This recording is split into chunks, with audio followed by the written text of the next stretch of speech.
Hey there folks, in today's video I'm going to be showing you how to install an oil catch can onto a Chevy Equinox with a 2.4 liter 4-cylinder engine. This will be the same process for the GMC Terrain with the same engine. So I've already done the first step off camera because it's too time consuming and I can't get good camera angles. And that step is to mount the top part like you see right here. I took the can off the bottom and it comes with a mounting bracket. You'll see 2 screws right there.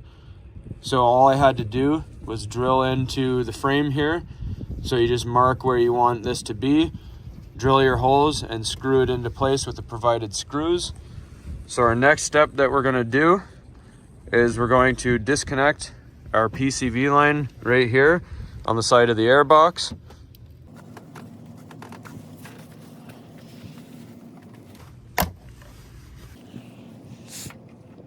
And it's a good thing we're doing this because this actually just snapped in half. It's so cold out. So next step, you're going to loosen your clamp on your air filter right here. And there's a screw right down here holding your throttle body into place. So we're going to unscrew that a little bit and then this whole unit will pop right off.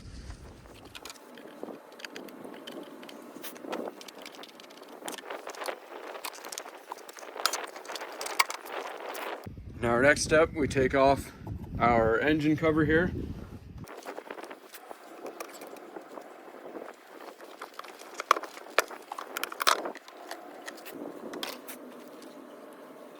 So if you didn't break off your hose like I did, you would see this would just be sitting here like that. So you gotta take off this portion of the hose. Everything's extremely brittle. It's about -20 right now. So if you're doing this in extreme cold, just be very, very cautious not to break things. It's better if you can do this in the warm weather ahead of time, but we haven't had the chance. Everything's way harder to get off. Okay, so just one note to make. You may have to get a different hose because the one that ours came with in particular does not fit. So we had to get a larger hose. So now what we're gonna do is take our larger hose here, put our clamp that's provided onto the hose first. Then we're gonna push that onto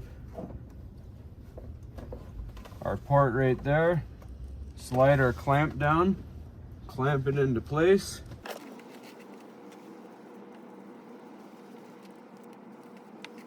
Okay, once that's nice and snug, you want to go to the side that says in, which is perfect. It's right here. We're going to line that up and cut our piece.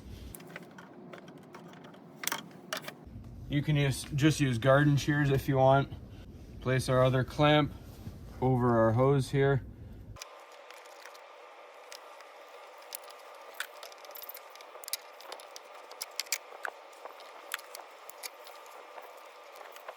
Now we tighten our clamp down here.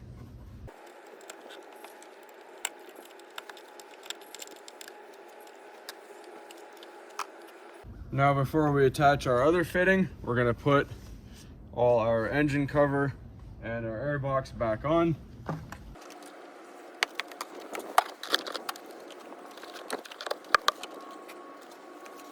And when you put your airbox on, it's best to put the hose back onto your filter first, makes it a little easier. And then put your grommets on your pegs at the back, just the reverse of how you took it off.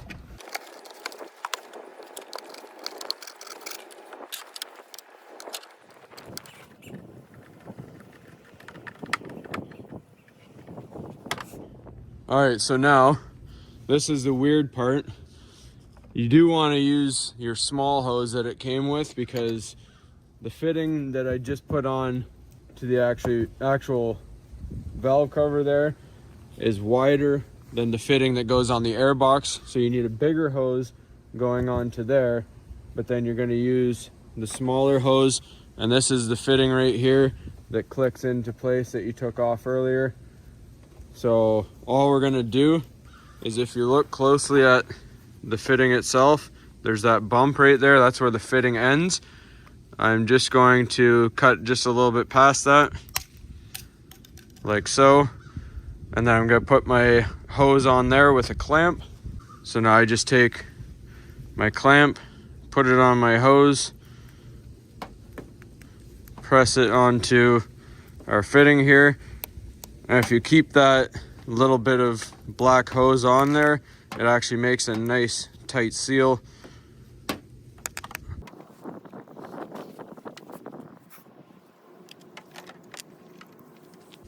And another quick note to make, when you are tightening this onto your fitting, don't over tighten it because it is plastic. I'd advise letting it warm up inside maybe before you do this, or just be very, very careful, because as it's plastic, you saw how easy it is to break pieces on this thing.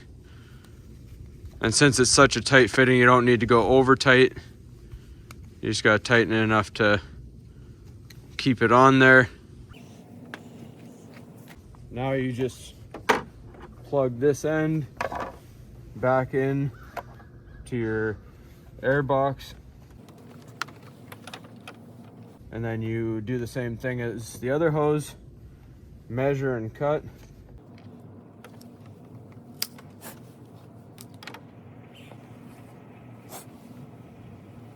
Put your clamp on the end here, push your hose into place, grab your screwdriver and tighten your clamp.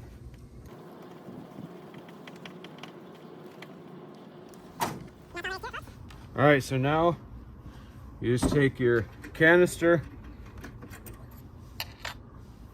and screw it in to the base of the unit.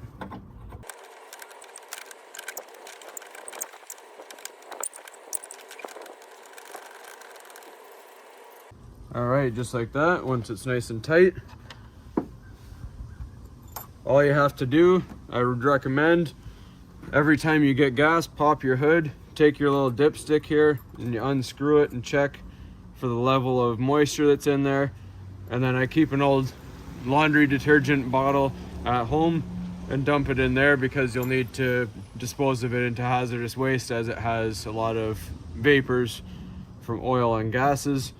So that's all there is to it. This will prevent your PCV line from freezing up and becoming brittle like what you saw, and it'll also help with the issue of a blown rear main seal due to buildup of pressure and all your water building up in this air box here.